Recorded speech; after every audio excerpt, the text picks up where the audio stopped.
Hi friends, this video shows how to do hard reset or factory reset. First select settings from top right corner.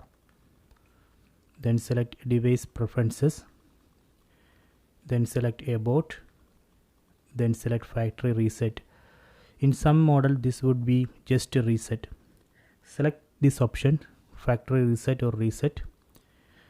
This will erase all data from your device internal storage including your Google account, system and app data and settings and downloaded apps. Select this option, factory reset.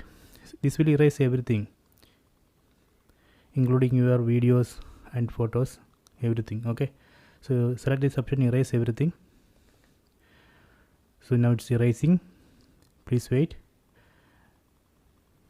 So now factory data reset in progress.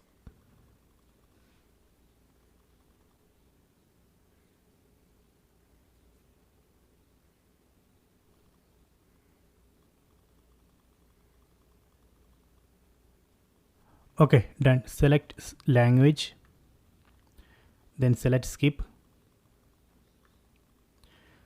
So here we need to select the Wi-Fi network which we are using. This is the name of the Wi-Fi network I am using. Select it, then enter the Wi-Fi password here.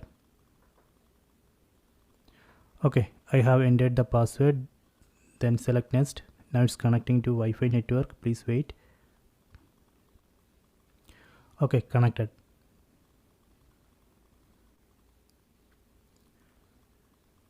So here select sign in. So we need to enter Gmail ID and password, then log into Gmail account. Enter Google ID here. Okay, done. I have entered Google ID here. Then select next. So next we have to enter the password of this Google account. Okay, done. Then select next. Now it's connecting to the Google account. Okay, done, connected. Then select accept. Here select no. Select no here. Select continue. So here also select continue. Select no thanks. Then select no here. I don't want to install any of these apps, and select all the apps, then select continue. Okay, done. Hard reset has completed. So this way we can hard reset or factory reset. So please try this.